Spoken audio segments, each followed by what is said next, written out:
Bonjour Amel. Bonjour Katia. Alors je suis très heureuse de te recevoir aujourd'hui dans mon espace à Mhm. Genève. Hein. Et je vais très vite t'entendre parler de la joie de vivre. Oui, alors effectivement, donc je suis très contente d'être là, je suis même en joie d'être là. Mhm. Alors j'ai longuement hésité sur le sujet dont je voulais parler aujourd'hui. Au départ, j'étais partie sur les pouvoirs de l'inconscient. Je me suis dit, voilà, c'est un sujet que je maîtrise, suffisamment savant, qui me poserait comme ça en femme sérieuse et qualifiée. Et puis, j'ai pas... j'ai pas eu envie d'être dans cette image-là de femme sérieuse, même si je vais quand même en parler sérieusement. Non, j'ai eu envie plutôt de parler de quelque chose qui, à mon avis, parle à tout le monde. Une ressource inépuisable, merveilleuse et tellement simple. Du coup, tu l'as dit, c'est la joie de vivre. C'est la joie de vivre. Ouais. D'accord. Bon, bah écoute, je vais très vite t'entendre. J'ai bien compris pourquoi ce choix. Hein. En fait, pourquoi ce choix vraiment en profondeur? Alors, je Oui. vais peut-être plus rentrer dans les détails. Bon, déjà, tout le monde connaît les bienfaits de la joie. Je vais les passer vite fait en revue. Déjà, dans notre corps, ça nous fait un bien fou. On a toutes nos copines, les hormones qui finissent en in, que ce soit sérotonine, que ce soit dopamine, ocytocine et bien sûr endorphine, qui viennent libérer tout ça, détendre le corps, soulager les douleurs, etc., etc. Tout ça fait beaucoup de bien.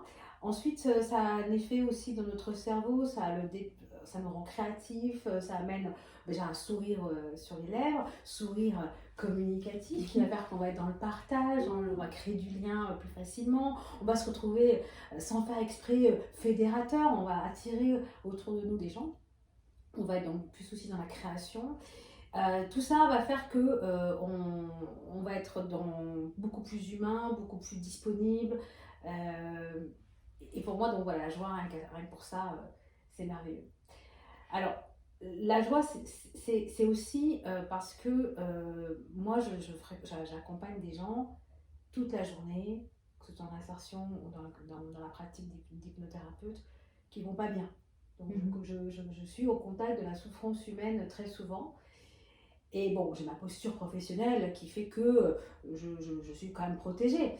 Mais n'empêche que je me rends compte que ça pourrait m'atteindre, ça pourrait entamer ma joie de vivre à moi déjà ou ma capacité à accompagner l'autre. Et en fait, il n'en est rien. Et je me suis fait cette réflexion, mais comment ça c'est que ça m'atteint pas? C'est pas de l'indifférence, au loin de là, parce que je reste bien empathique. Euh, mais en fait, je me suis dit, mais je fais forcément quelque chose pour que ça ne m'atteigne pas dans mon élan de vie. Et là, je me suis observée. Hein, on nous apprend ça dans nos formations, à s'observer déjà soi. Et là, je me suis vue. Je me suis vue sourire pour rien. Je me suis vue ressentir vraiment la joie d'être juste vivante, là, maintenant, à ce moment-là, quand je marche, même si c'est pas très très beau autour de moi. Je me suis vraiment vue ressentir cette joie de vivre tous les jours. Alors, bah, on continue, mais de temps en temps, comme ça. Et je me dis, bah voilà, c'est ça. C'est ça qui fait que D'accord. je suis bien et que mon âme reste est soignée, voilà, se soigne grâce à ça. Ok. Maintenant, tu m'as parlé de joie, mais le sujet c'est la joie de vivre. Est-ce qu'il y a une différence? Est-ce que tu peux nous l'expliquer? Alors effectivement, la joie de vivre, c'est tout ce qu'on a dit sur la joie, tous les bienfaits de la joie. La seule différence, c'est la source. La joie, on la ressent parce qu'il s'est passé un truc. Il y a eu un événement, une situation, on l'a interprété d'une certaine manière, et paf, la joie. D'accord? Et la joie est une émotion. Est une émotion, bien sûr. La Une joie de vivre, émotion dure 90 secondes. La joie de vivre, ça peut durer plus longtemps, ça Ouais. peut durer que 90 secondes aussi, ou 90 secondes pour les Français qui nous écoutent. Et en même temps, la joie, elle se passe de motifs, de prétextes. Elle est là juste d'elle-même, sans qu'il y ait aucune situation ou aucun événement qui la provoque. C'est ça sa force. Donc on peut la ressentir n'importe où, n'importe quand, même quand ça va pas. D'accord. Et comment fait-on pour ressentir la joie de vivre? Alors, la joie de vivre, elle a toujours été là. En fait, ce qu'il faut comprendre, c'est qu'on est tous nés avec, moi, toi, tout le monde. Hein. Et que quand on était enfant, en général, quand même, on riait beaucoup. On était tout le temps dans la joie. Les enfants, c'est l'expression. Alors, bien sûr, ça pleure, ça fait des caprices, ça râle, tout ça, mais quand même, ça passe une grande partie de sa journée à rire. Et ça a été même mesuré 400 fois par jour. Ah waouh. Un enfant, Ouais. un enfant, ouais. Et puis alors, il s'est passé un truc pas cool, certainement pour notre bien, on nous a formaté, nous avions des classes, on nous a demandé de nous taire, de nous calmer. Et puis la joie est devenue, en tout cas la joie de vivre est devenue plus occasionnelle. Mhm. Alors comment on fait pour se reconnecter à elle? Ouais. Eh bien il faut aller la chercher sous le tas d'émotions que l'on accumule à longueur de journée. Donc la peur, l'angoisse, le stress, le doute, la culpabilité, et aussi quand même des moments de contentement, de satisfaction, tout ça. Et là, je dois dire, allez, tout caché dessous. Mhm. Voilà, donc l'idée maintenant, c'est de se reconnecter à elle. D'accord. Alors, ça a l'air simple Ouais. de le dire comme ça, en tout cas de l'entendre, ça a l'air simple. Je suppose que c'est pas facile. Alors, comment? Comment? Alors, Comment? c'est vrai que là, il a fallu que moi, j'observe comment je m'y prenais pour essayer de vous expliquer comment faire. Quelque chose que je fais du coup naturellement, mais que je ne suis pas la seule, on va être très nombreux à le faire, mais c'est important de comprendre comment ça se passe. Alors déjà, il y a quelques prérequis. Déjà, se rendre disponible à elle. Mhm. C'est-à-dire être, à un moment donné, arrêter de cogiter, soit ce qui va se passer, soit ce qui s'est passé juste avant, juste à faire un arrêt sur image et à être juste là. Donc vraiment, c'est de la pleine conscience, mais sans employer des mots compliqués ou des techniques qui peuvent sembler complexe, il n'y a rien à faire de particulier, c'est juste à un moment donné être là et apprécier juste ça. Alors, il y en a plein qui vont dire ouais mais c'était gentil, mais en fait moi même en faisant ça j'y arrive pas. C'est pas la joie qui vient. Au contraire, c'est plutôt des émotions douloureuses ou difficiles. Mhm. Et bien ça va demander ce prérequis compliqué, plus exigeant, Mhm. c'est de l'authenticité. C'est Mhm. s'autoriser à être pleinement soi. C'est tomber les masques. Oublier, jeter même les jugements ou en tout cas l'idée qu'on se fait que les gens pensent de nous, tout ça à la poubelle. Enlever les masques qu'on est censé porter, tous les rôles qu'on est censé endosser, toutes les attentes qu'on peut avoir de nous-mêmes ou qu'on pense que la société attend de nous, tout cela, on enlève. Et là, logiquement, il ne reste plus que ça. Quand on s'autorise à être soi, eh bien, alors la magie opère. Typiquement, toi par exemple, tu es en train de faire la queue au supermarché, tu as tes écouteurs et tu as une musique qui est dansante. Est-ce que tu t'autorises à bouger ton corps? Non. C'est vrai? Non. Alors, peu de gens le font Ou, parce ou que... très peu. ou Ouais, très peu. les gens le font pas trop parce qu'on va les prendre pour des fous. Oui. Des gens qu'on ne connaît pas, hein, Ouais. qu'on croisera peut-être jamais. Mais oui. Mais qui pensent là, maintenant que nous, on est un peu fous ou un peu folles, c'est pas possible. C'est pas possible. Alors on se retient, on bloque, on retient. Bah non. Et moi, je vous invite à partenir. Je vous invite que quand ça vient, au contraire, on lâche. Alors, je vous dis pas d'aller partir en tous les sens dans un marché, parce que là, ils vont appeler la sécurité. Mais je parle plutôt de juste laisser venir, quoi. Moi, personnellement, je bouge le pied, je bouge la tête, je souris. Ça, c'est automatique. Ah, une musique qui fait danser, Bah oui. t'as envie de sourire. Donc ça, tout simplement ça. Moi, ça m'arrive souvent de lire des livres dans les transports en commun, et ça m'arrive de trouver quelque chose de très drôle dans le livre. J'éclate de rire, je ne me retiens pas, je ris, franchement. Alors, il y en a plein qui vont faire, qui vont se retenir. Mais quel dommage, mais quel dommage. Et en plus, généralement, quand je lève les yeux, parce que je me suis rendu compte que j'ai fait du bruit, je vois que les autres sourient, donc finalement, c'est gagnant-gagnant. C'est aussi, l'authenticité, c'est aussi oser dire ce qu'on pense. Ça m'arrive dans les gens que j'ai accompagnés, ou même dans ma vie professionnelle d'avant, quand j'étais dans l'industrie, dans ces fichues réunions, tu sais, là où t'oses pas trop dire ce que tu penses, t'oses pas. Et puis, nombre de fois, j'ai entendu dire, non, mais ça sert à rien que je dise ce que je pense, de toute façon, je ne serai pas écoutée, ou je me sens pas légitime de le dire, ou qui suis-je pour parler, enfin, toutes ces raisons-là qui font qu'on se tait. Et bien, moi, j'invite les personnes, au contraire, eh ben, dites, j'aimerais exprimer mon avis sur ce qui vient d'être dit. Peu importe ce qu'ils en font, mais là, à ce moment-là, on a enlevé le masque et on a dit les choses. Et tout ça va faire que, encore une fois, peu importe les conséquences de cette prise de parole, on va être bien. Et je suis sûre qu'à ce moment-là, si on est attentif, la joie de vivre, elle arrive. Parce que la joie de vivre, elle se nourrit de ça, juste de l'expression pure de notre être, en fait, de qui nous sommes. Et c'est tellement important. J'ai lu une citation qui disait que faire de sa joie de vivre sa priorité, c'est ça le but de la vie. Parce que sans notre joie de vivre, sans ce bonheur-là, on se perd dans notre vie. On n'a plus de boussole, on ne sait plus qui on est, on ne sait plus ce qu'il faut faire. Et on peut avoir des moments de joie provoqués, organisés, etc. Mais il faut toute une logistique pour qu'elle arrive, cette joie. Alors que là, il y a besoin de rien, de rien du tout. Donc l'authenticité et la disponibilité. Voilà. Bon, c'est pas simple, mais je pense que c'est un chouette chemin. D'accord. En tout cas, cette joie, elle pétille dans tes yeux. Là, je la vois. Moi, c'est vraiment un sujet qui me porte, en fait, qui me plaît beaucoup. Je trouve que dans tous mes accompagnements, encore une fois, je disais tout à l'heure, j'entends beaucoup de souffrance, d'accord. Je pense qu'il faut aussi laisser le temps et l'espace pour que ces souffrances s'expriment, c'est important.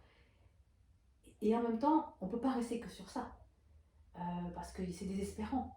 Une fois que ça a été posé, que ça a été compris peut-être, qu'il faut basculer sur quelque chose de positif. Et moi, je trouve que ramener la personne dans la joie, tout simplement, déjà, la joie d'avoir pu se dire, d'être soulagé, d'avoir posé quelque chose, d'avoir fait confiance à un autre être humain, parce qu'il faut de la confiance pour se dire, et bien déjà, on n'est pas loin de la joie. Et donc, les amener progressivement vers ça. Et dans l'insertion, pour moi, j'ai un objectif dans mes accompagnements individuels, c'est que la personne, quand elle ressort de l'entretien, elle est mieux qu'en rentrant, et de préférence avec un sourire. Parce que je pense que déjà, rien que dans son corps, ça va mieux, quoi. Tu vois. Voilà, donc ça, c'est vraiment le but de ma vie. Bah écoute, en tout cas, ce serait difficile de ressortir d'une séance avec toi autrement qu'en joie. J'espère, c'est pas toujours évident, mais j'essaie en tout cas. J'essaie. Et concrètement, est-ce que tu aurais, je sais pas, des petits trucs Bien alors, moi je pense que ce serait intéressant de s'observer dans toutes les interdictions qu'on s'impose. Je ne m'autorise pas à danser avec la caisse, je ne m'autorise pas à parler, je ne m'autorise pas. Tous ces moments où on se retient. Ça, je vous invite déjà à faire l'inventaire de ces situations-là. Et puis de vous poser la question, pour quelle raison en fait? Qu'est-ce qui se passe qu'est-ce qui se passerait si je ne me retenais pas? Franchement, le pire du pire du pire. En fait, pas grand-chose, puisqu'on n'est pas en train d'opérer des cœurs ouverts ou des cerveaux humains, donc en termes de risque, il n'y a personne qui va mourir dans l'opération. Et puis, la peur qui nous retient, la peur du jugement. J'ai lu quelque part, je ne sais plus où, et j'ai trouvé ça super comme image. Imaginons là, Gratia, il y a un lion dans la pièce. D'accord ? Ah ben là, on va pas la ramener, on va être mal. Et là, on va connaître la vraie peur, la peur de mourir, la peur de se faire bouffer par le lion. Et on va faire quoi? On va agir, c'est sûr.